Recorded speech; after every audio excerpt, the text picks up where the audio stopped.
amigos e amigas, vamos a mais uma edição do Web Jornal do Paulo Maciel.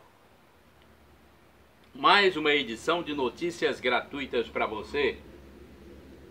Você acessa @Paulo Roberto Maciel, Maciel 7919, vai ao blog, YouTube, Instagram e Facebook. Dê um like, compartilhe e inscreva-se para aumentarmos nossa rede de amizade. Isso é importante para a nossa vida. Vamos expandir o noticiário lúcido e sensato aqui do Web Jornal do Paulo Maciel. Edição de 16 de fevereiro de 2024. Sexta-feira, sextou para os gandaieiros, né? Depois de um carnaval aí com feriadão, eu nem aconselho cair na gandaia novamente não, é período de recuperação, hein? A cefaleia pós-alcoólica deve estar atingindo muita gente que foi para a farra no carnaval. É uma consequência, né? Não tem jeito, é consequência dos atos. A fase da lua que começa hoje, fase da lua? Fase da lua, quarto crescente, começa nesta sexta-feira, 16 de fevereiro, às 12 horas. Estamos passando 47 dias do ano, faltando 319 dias para terminar o ano de 2024. 319 dias, nesse ano bissexto, hein? O ano que fevereiro tem 29 dias. Quem faz aniversário dia 29, aproveite, porque depois é só daqui a 4 anos.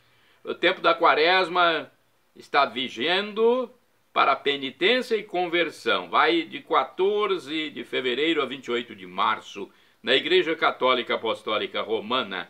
Alguns santos de devoção que eu quero passar para vocês nesta sexta. Tem vários santos, mas eu vou passar alguns, do dia 16 de fevereiro. São Gilberto de Sempringham, São Jeremias, São Daniel e Santo Elias. São profetas, hein? Jeremias, Daniel e Santo Elias. É dia do repórter. Olha, eu sou repórter há mais de 40 anos. Quero parabenizar também os meus colegas que atuam nessa profissão. É dia de penitência para os católicos. A própria quaresma é de penitência, de jejum, né? Cada um faz conforme suas possibilidades. Mas na sexta-feira, toda sexta-feira, é dia de penitência para os católicos, que no caso não comem carne ou praticam outro tipo de mortificação, de manifestação própria em relação à sua fé, ok?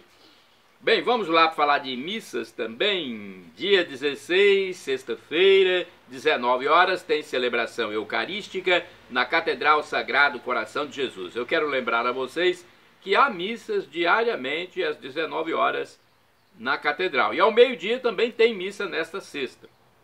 Toda sexta tem uma missa mais rápida, ao meio-dia. Inclusive os comerciários podem aproveitar aquela hora do almoço para participar, pois a missa não chega nem a 1 hora. Menos de 1 hora a missa é oficiada. Os sacerdotes paroquiais são o padre José Valdeci Romão, que é pároco, e David José Langa Lopes, que é o seu auxiliar. Em atividade na paróquia também está o diácono permanente, Amaury Braz Caser. Ele preside celebrações da palavra. Vamos à cotação do mercado agrícola e financeiro. Mercado agrícola, mercado do café, a principal commodity do Espírito Santo. Commodity agrícola é o café que se destaca. Saca de 60 quilos, café arábica bebida dura, R$ 979, cotação do dia 9 de fevereiro. Arábica bebida Rio, 865. Conilon bica corrida tipo 78, 812. Cotação do Centro de Comércio de Café de Vitória, no fechamento dos negócios dia 9. Já no dia 14, o dólar no mercado financeiro em São Paulo teve alta de 0,22%, cotado a R$ 4,97. A Bolsa de Valores de São Paulo teve baixa de 0,79% a 127.018 pontos, também no fechamento dia 14. Uma reflexão para você, para todos que às vezes agem com maldade nesse tempo de conversão. Atenção, a mão forte de Deus agirá sobre a hipocrisia e a maldade. A mão de Deus vai pesar forte sobre os ditadores, os hipócritas, sepulcros caiados, que são lobos travestidos de ovelhas. O ódio evidente dessa gente receberá o justo castigo do Deus Altíssimo, do El Shaddai, do Senhor dos Exércitos. Agora eu quero falar para você notas sem delongas. Chuva chega ao Espírito Santo, São Paulo e Rio de Janeiro. Um ciclone pode atingir a região sul do estado do Espírito Santo. O Instituto Nacional de Meteorologia, o INMET, informou que o fenômeno provocará muita chuva no litoral do estado de São Paulo e na região metropolitana do Rio de Janeiro, além do território sul e Espírito Santense. Olha, essa chuva estava prevista para começar no dia 14, prolongando-se por essa semana. Missa da quarta-feira de cinzas em Colatina. A Santa Missa da quarta-feira de cinzas das 19 horas do dia 14 de fevereiro na Catedral Sagrado Coração de Jesus, em Colatina, foi presidida pelo bispo diocesano Dom Lauro Sérgio Versiani Barbosa. A igreja ficou lotada, precisando até de assentos extras, e mesmo assim muitos fiéis ficaram de fora. A ênfase da celebração foi lembrar que somos pó e ao pó voltaremos, com a imposição de cinzas na cabeça dos católicos. Este é o chamado tempo de conversão, com a prática mais acentuada do jejum, da esmola e oração. O canto inicial dizia: eis o tempo de conversão, eis o dia da salvação, ao Pai voltemos, juntos andemos. Ele guia ao bom caminho quem errou e quer voltar. Aquele que se converte, ele busca e vem salvar. Por isso fala em conversão. Ele guia ao bom caminho quem errou e quer voltar. A distribuição das cinzas aconteceu após a homilia do episcopo, com a participação de ministros da Eucaristia e do próprio presidente dos atos religiosos. O tempo da Quaresma segue até o fim de março, dia 28, pouco antes da Páscoa de Nosso Senhor Jesus Cristo. Afogamentos são registrados no feriadão no Espírito Santo, feriadão de Carnaval, com muitas mortes no Espírito Santo, hein? Morte em Ponto Belo. Um homem morreu afogado na represa balneário de Ponto Belo, na região norte do estado do Espírito Santo. O cadáver ainda estava exposto na quarta-feira, 14 de fevereiro de 2024, aguardando a perícia da Polícia Civil. Um grupo de turistas chegou ao local após o episódio, mas retornou para casa após saber da tragédia dessa morte. Morte de médico no sul do Espírito Santo. Um médico de Cachoeiro de Itapemirim, no sul do estado do Espírito Santo, morreu afogado em Marataízes, balneário capixaba famoso, segundo foi divulgado em mídias capixabas em 14 de fevereiro de 2024. Ele encontrava-se na Lagoa do Siri quando a fatalidade aconteceu. No balneário há salva-vidas, além de sinalização de boias para alertar contra os perigos. Mesmo assim, o médico foi a óbito. Criança morre em represa familiar de Vila Pavão. No município de Vila Pavão, na região noroeste do estado do Espírito Santo, menino de 2 anos e 8 meses faleceu numa represa familiar. A criança tinha o costume de ficar livre na zona rural, mas no período do feriadão de Carnaval aconteceu a fatalidade. A notícia foi tornada pública em 14 de fevereiro. Morte em Salto, agora não foi por afogamento, morte em Salto de parapente no Espírito Santo. Um jovem morreu após voo de parapente, causando comoção na família e entre colegas do esporte. O piloto tinha 23 anos de idade e saltou da rampa de Ubá, em Castelo, no sul capixaba.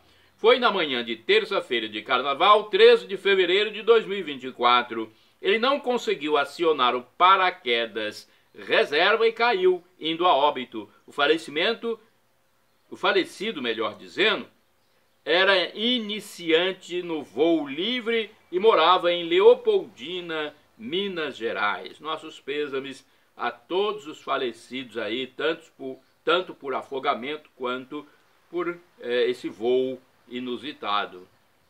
Menina picada por abelha se recupera em Colatina, no noroeste do Espírito Santo. Uma menina foi hospitalizada em Colatina após receber cerca de 300 picadas de abelhas. Pelo menos 90 ferrões foram retirados. A criança estava num carro que caiu no brejo e cujo motorista morreu na região norte do estado do Espírito Santo. Isso aconteceu durante o feriadão do Carnaval 2024. Criminoso invade condomínio no Rio. Um criminoso armado com faca invadiu um condomínio no bairro Itaiangá, no Rio de Janeiro, a capital fluminense. Ele fez reféns no imóvel e o Batalhão de Operações Especiais, o BOP, foi acionado. Felizmente, o meliante se entregou e a polícia resgatou as vítimas salvas. O desfecho se deu na manhã de quarta-feira de cinzas, dia 14 de fevereiro de 2024. Imóvel evacuado após tremores no litoral paulista. Olha essa notícia aqui,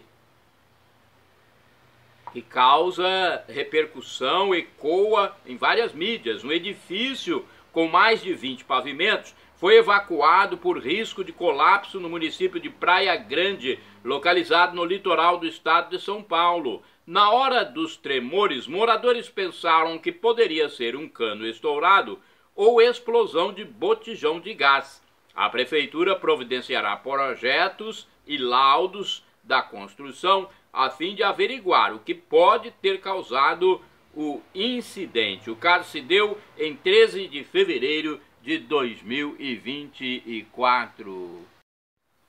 Quero mandar um abraço para você, meu irmão, minha irmã.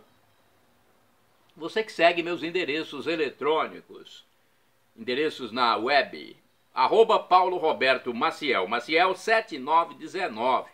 Dê um like, compartilhe, inscreva-se para aumentarmos nossa rede de amizade. Eu tenho o Facebook, Instagram, o blog e o YouTube. O YouTube está tendo mais procura, mais acessos. Obrigado aí a você que gosta do YouTube. Tem mais de 9.000 vídeos no meu canal no YouTube, hein? Pode fazer pesquisa à vontade. São notícias que eu faço para você, né, usar gratuitamente com responsabilidade. Notas importantes. Coronel do Exército volta dos Estados Unidos e é preso por ordem do STF no Brasil. Meu Deus! O coronel do Exército, Bernardo Romão Correia Neto, foi preso em 11 de fevereiro de 2024 por ordem do ministro do Supremo Tribunal Federal, STF, Alexandre de Moraes, após retornar dos Estados Unidos. Ele mesmo se apresentou à Polícia Federal. As investigações são as mesmas que já detiveram outros militares, políticos e representantes do espectro da direita política brasileira, dentro de um suposto plano de tentativa de golpe de Estado. Então é mais um preso nesse suposto plano que vem sendo investigado há tempos. Chefe petista viaja de novo depois de ir para 23 países em 2023. Olha, o chefe da gestão federal petista do Planalto no Brasil, o da Silva, empreendeu mais uma viagem nos últimos dias. É a retomada das viagens internacionais em 2024, com visitas ao Egito, à Etiópia, entre outros países, depois do grande número de dias fora do país em 2023, primeiro ano da nova era petista brasileira. O voo rumo ao continente africano se deu em pleno carnaval, dia 13 de fevereiro de 2024, há pelo menos 6 viagens agendadas ainda no ano. Mas, no ano anterior, 2023, ele ficou 2 meses fora do território nacional, visitando 23 países. Meu Deus do céu! Em um ano, 2 meses fora, 23 países. Né? Quase o dobro dos meses. Minha Nossa Senhora. Aonde nós vamos chegar, né? Manifestações de agricultores na Europa continuam. Desde o mês de janeiro de 2024, agricultores europeus promovem manifestações contra as políticas ambientais. Olha só, são várias manifestações, mas entre elas há essa manifestação contra as políticas ambientais impostas no continente. Normalmente são por pessoas que ficam fazendo pesquisa a vida toda e não atuam no campo. Produtores rurais de 11 países aderiram aos protestos, que foram iniciados na Holanda. O analista Roberto Mota destacou os protestos na Alemanha, na França e Espanha, com bloqueio de estradas contra regras ecológicas e excesso de impostos e burocracia. Inclusive, produtos agrícolas da Ucrânia, por causa da guerra com a Rússia, estão escoando suas mercadorias, produtores, melhor dizendo, né? Em vez de ser produtores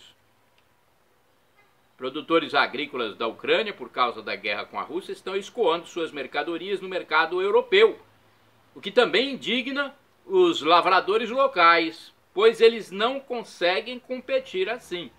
Não tem como competir, né, com facilidades para os ucranianos. Eles não conseguem também competição com o agronegócio brasileiro.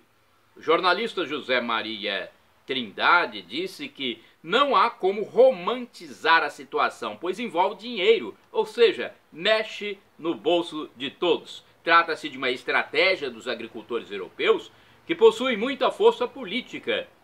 Afirmou ainda que quando o presidente francês critica o Brasil por desmatamento da floresta amazônica, ele o faz em defesa da agricultura europeia, que é a base eleitoral dele, e não por amor à natureza. Então, olha, quando você vê uma crítica aí de dirigentes, líderes políticos estrangeiros ao Brasil, eles estão pensando neles mesmo, na região deles, e a gente fica dando valor a isso.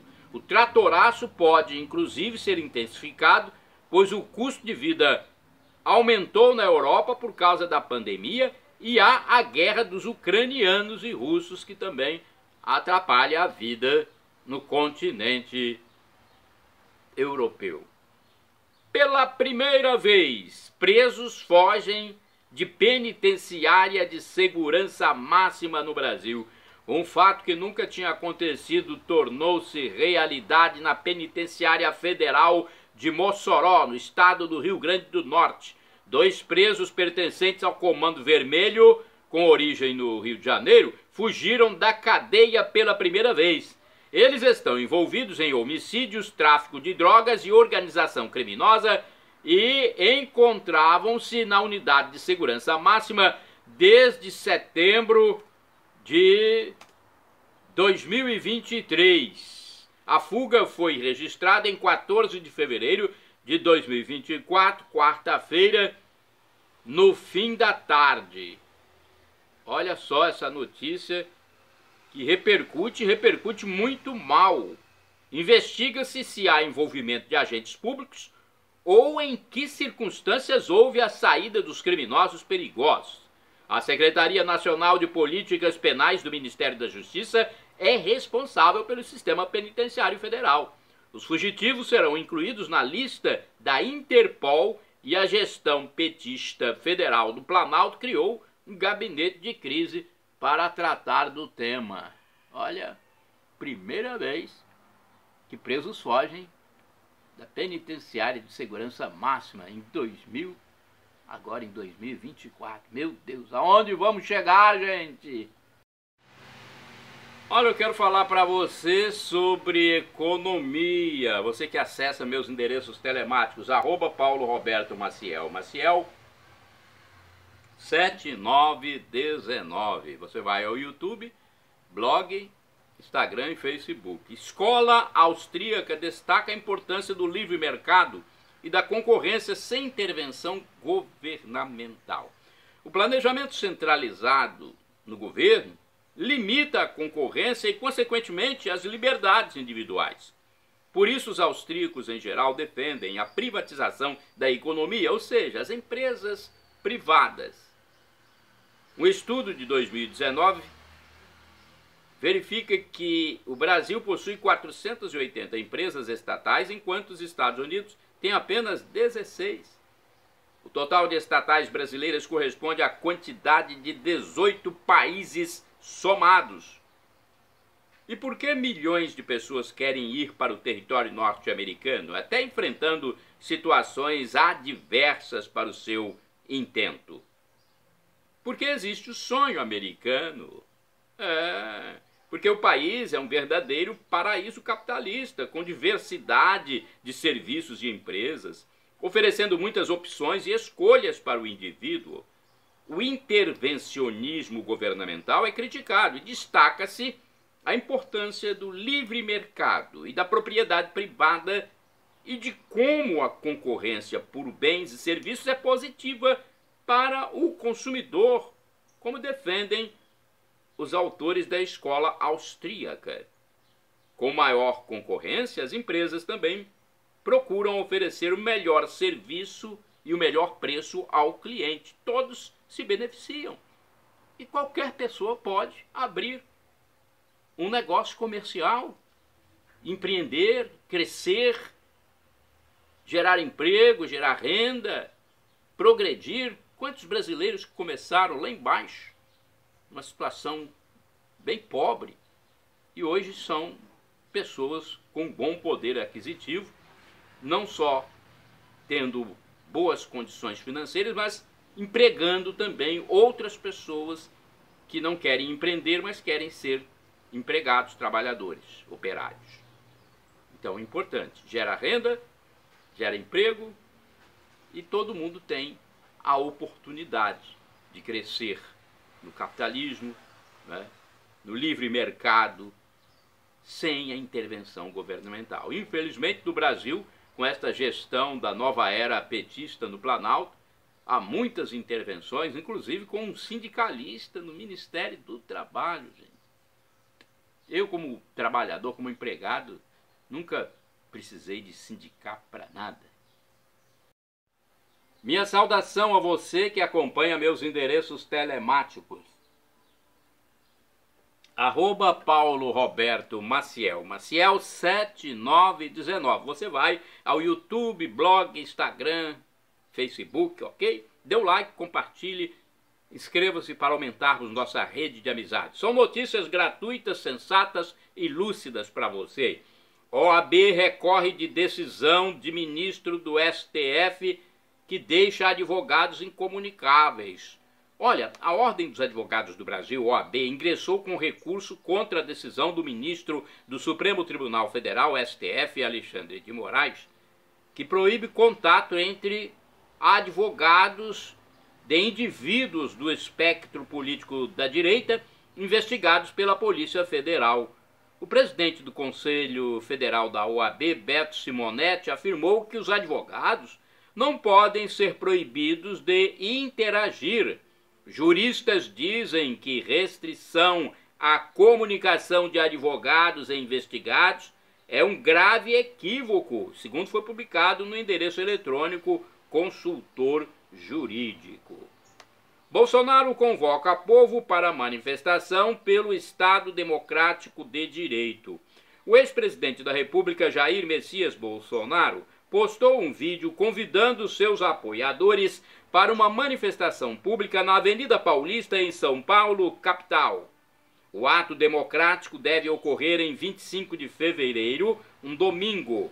A reunião será um ato pacífico em defesa do Estado Democrático de Direito, frisou o ex-presidente, que vem sendo perseguido politicamente há muito tempo, e mesmo passada a eleição, os extremistas de esquerda continuam os ataques insensatos. Ele pediu que os participantes vistam as cores verde e amarela e não portem faixas para evitar animosidades. Bolsonaro quer se defender de todas as acusações feitas contra ele neste ato público pacífico. PGR recorre de decisão de Toffoli que suspende multa de empresa. A Procuradoria-Geral da República, PGR, recorreu da decisão que suspendeu multa da empresa JF no valor de 3 bilhões e 500 milhões de reais. Esta suspensão, melhor dizendo, esta suspensão foi concedida pelo ministro do STF, Dias Toffoli. Então, agora a PGR está recorrendo. Foi concedida em dezembro de 2023. Numa outra decisão semelhante, Toffoli também suspendeu provisoriamente, em 1º de fevereiro de 2024, o pagamento de multa da Novonor, antiga Odebrecht, no valor de 3 bilhões e 800 milhões de reais. Olha, essas empresas foram investigadas por atos de corrupção. Então, a PGR recorrendo de decisão de Toffoli, que suspende multa de empresa. Temos mais uma informação interessante aqui. Desembargador aposentado propõe povo em casa por 30 dias. Olha, o desembargador aposentado Sebastião Coelho propôs recentemente que todo mundo ficasse em casa durante 30 dias a fim de que os parlamentares, deputados e senadores façam alguma coisa para findar as ações contra o espectro político da direita. Ele lembrou que na pandemia todo mundo ficou em casa por ordem das autoridades. Por isso, sua proposta é execuível e concreta, a fim de que o mundo veja o que se passa no Brasil e os deputados e senadores ajam. Isso vai impactar nas exportações, disse ele. A China e outras nações vão sentir a falta dos produtos agrícolas brasileiros, entre outros efeitos dos atos pacíficos de ficar em casa. Padre José Eduardo emite nota sobre Polícia Federal em sua casa. Olha, até um padre, né, sendo alvo de ação da Polícia Federal. O padre José Eduardo de Oliveira e Silva emitiu uma nota em 8 de fevereiro de 2024 sobre notícias veiculadas em mídias nacionais, indicando que havia busca e apreensão em sua residência. Em um texto da página eletrônica da Diocese de Osasco, o presbítero católico informou o seguinte: que recebeu a visita de agentes da Polícia Federal na igreja onde reside e celebra diariamente a Santa Missa, apresentando-lhe mandado de busca e apreensão de seu passaporte, celular e computador. O mandado foi expedido nas investigações do que é classificado de inquérito dos atos antidemocráticos. Com 18 anos de ministério sacerdotal, o padre José Eduardo é também professor universitário, dedicando-se ao exercício do sacerdócio e do magistério, especialmente nas áreas de filosofia e teologia, na qual é doutor. Desde a sua ordenação e atividade ministerial, a atividade ministerial sempre foi desempenhada dentro dos limites previstos para o exercício do sacerdócio, com a administração dos sacramentos, pregação, atendimento de confissão e a direção espiritual, além de oração e bênção para quem precisa de auxílio.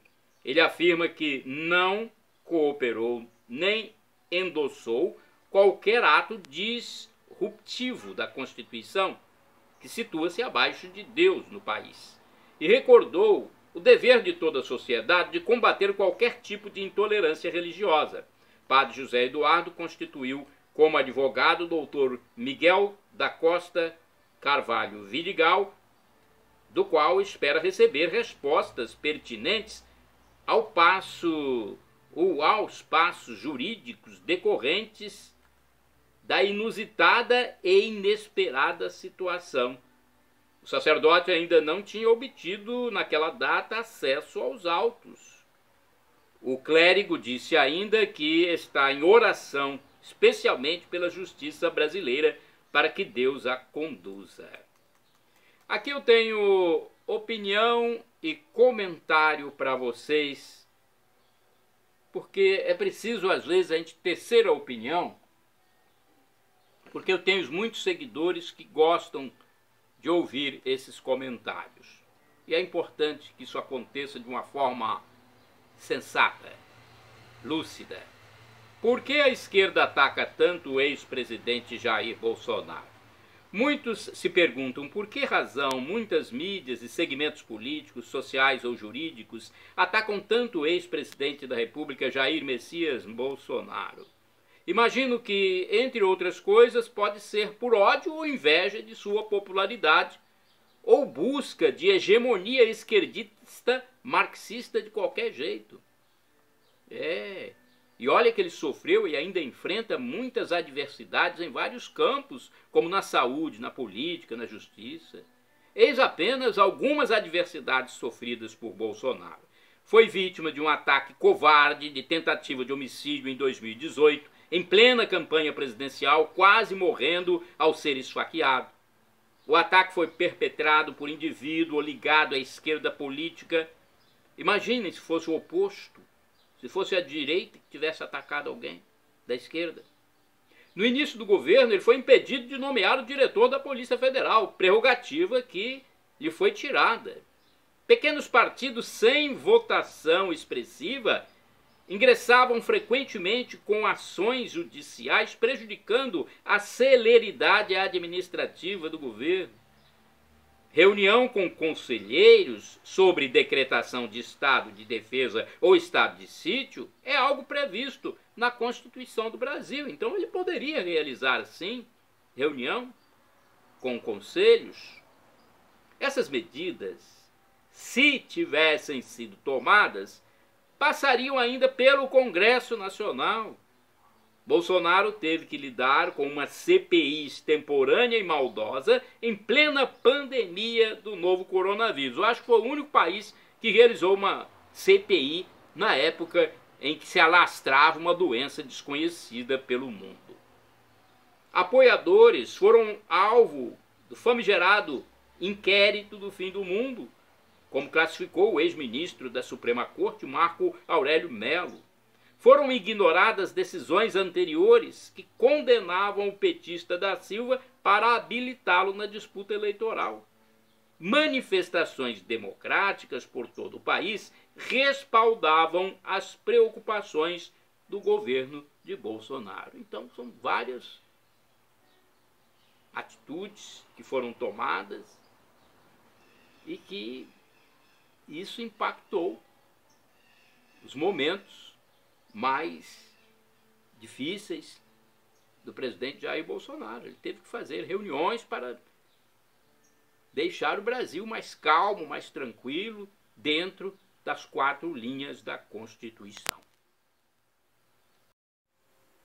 Minha saudação a você que acompanha os endereços telemáticos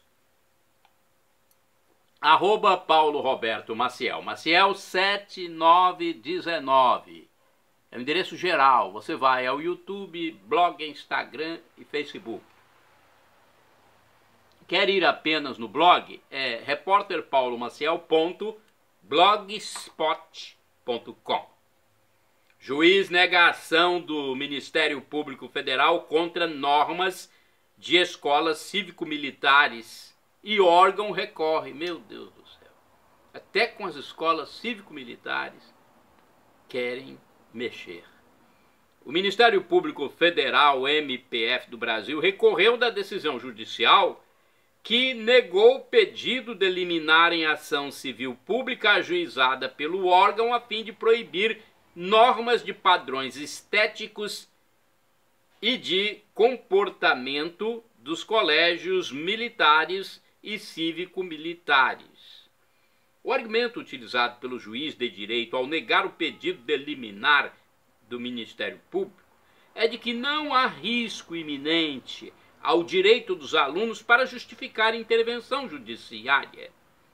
O MPF insiste na ação, por isso vai recorrer, entendendo que a exigência de padrões fere a liberdade de expressão ou direitos fundamentais.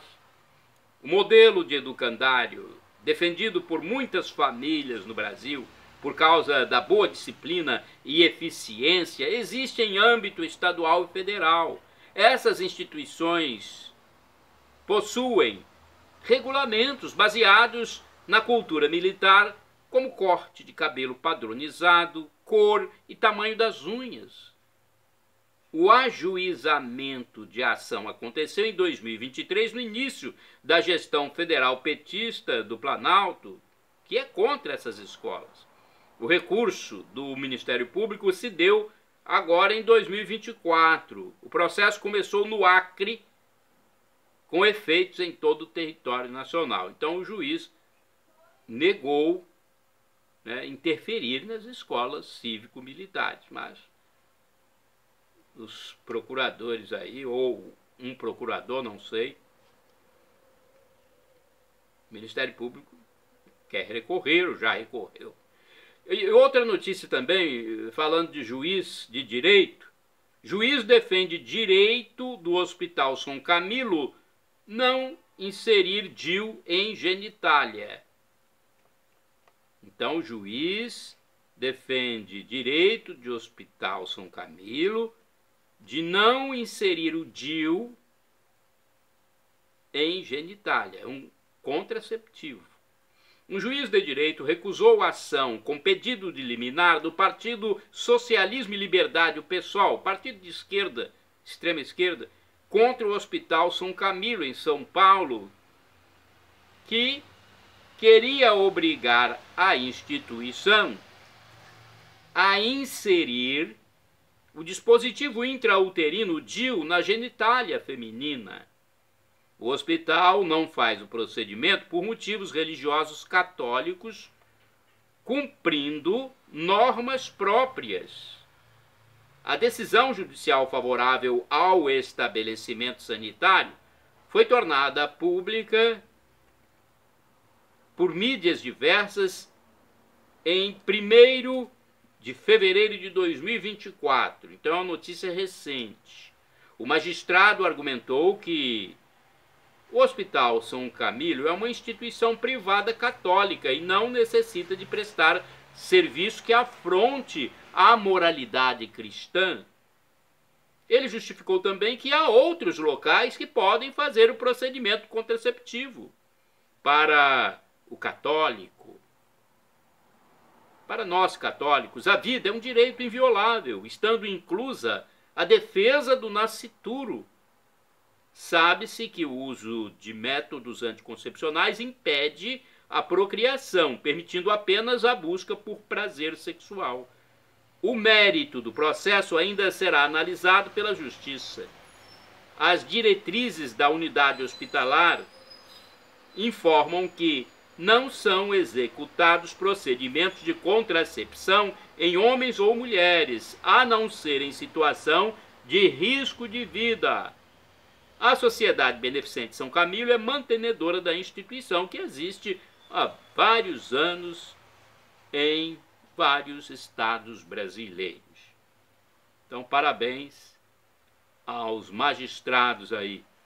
Magistrado que defendeu o Hospital São Camilo e também o magistrado que foi favorável às escolas cívico-militares.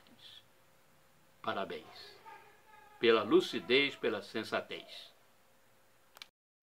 Aqui você encontra atualidades, catequese, informações gerais para qualquer tempo. É só você acessar meu Facebook, Instagram, YouTube, blog. O blog é repórterpaulomaciel.blogspot.com. Endereço geral, Paulo Roberto Maciel, Maciel 7919. Compartilhe, dê um like, inscreva-se para nós aumentarmos nossa rede de amizade. Aqui com vocês, informações gratuitas. Catequese. Muito cuidado com o maligno. Meu irmão, minha irmã. O diabo existe. É um ser espiritual. E o Filho do Homem, Jesus, se manifestou, segundo São João, na sua primeira carta, capítulo 3, versículo 8, para destruir a obra do demônio. Ele existe, é o príncipe deste mundo secular. Ele nos tenta, mas com a graça de Deus podemos resistir. Ídolos são fantasia dos humanos. Ídolos são entidades fantasiosas que o povo inventava e inventa até hoje. Já os demônios, segundo São Tomás de Aquino, se escondem atrás dos ídolos para receber o culto prestado a eles. Então, cuidado quando presta cultos a ídolos. O ídolo não existe, é uma imagem, uma estátua, uma estatueta. Mas o culto prestado ao ídolo é prestado ao demônio. É uma idolatria, uma ofensa grave a Deus. Então não vá prestar culto a Baal, a Aserá, a Beuzebu. Não faça isso. São Paulo apóstolo diz na primeira epístola aos Coríntios, capítulo 10, que não quer que os fiéis acendam uma vela para Deus e outra para o diabo. O culto que não é prestado a Deus, quem recebe é o demônio. Cuidado então, você que quer salvar a sua vida para a eternidade. Cuidado com o maligno, o encardido. Compra de passagens, agora informações do mundo, mas informações importantes para qualquer tempo.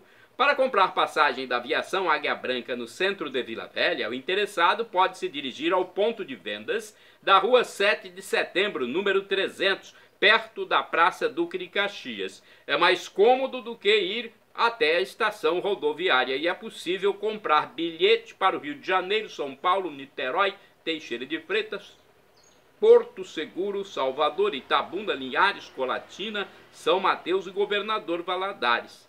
O WhatsApp da empresa de ônibus é este, 0 operadora 27 4004 1010. Rodoviária de Vitória. A título de informação, na rodoviária de Vitória há linhas de ônibus da aviação Prete saindo de segunda-feira a sábado às 7h15 com destino a Pancas, Alto Rio Novo e Mantenópolis. Os veículos passam por Colatina, mas não param na rodoviária local. Mais informações pelos telefones 0 operadora 27 99707 4006 e 3223 8580. Há também ônibus da aviação Lírio dos Vales, que tem como destino Colatina, mas passando por Santa Teresa e São Roque do Canaã. Nesse caso, a viagem dura cerca de 6 horas, pois há paradas nesses municípios da região noroeste serrana. Você conhece a história da Chocolates Garoto? Deixa eu fazer um resumo para você aqui. A história da indústria de chocolates Garoto começou em 1929, mais precisamente no dia 16 de agosto, quando o imigrante alemão Heinrich Mayfran abriu uma pequena fábrica de balas num galpão do bairro Prainha, em Vila Velha, na Grande Vitória, Espírito Santo. Ele colocava meninos para vender as guloseimas em tabuleiros nos pontos do bonde, pois na época existia esse meio de transporte. E daí originou-se a marca de balas do Garoto. Balas do Garoto, surgiu o nome, né? A marca, a grife Garoto. Posteriormente iniciou-se a distribuição para casas comerciais da Grande Vitória e dos municípios do interior espírito-santense. Em 1934, o empreendedor Mayfran recebeu uma herança dos pais e comprou máquinas para a produção de chocolates. 2 anos depois, ele conseguiu financiamento para montar a indústria, que chegou ao parque atual. Aí o negócio se expandiu, transformando-se na grande indústria de chocolates do bairro Glória, conhecida mundialmente. Catequese, oração, alma. Olha, não podemos viver sem a oração, que é a respiração da alma. A oração é a respiração da alma.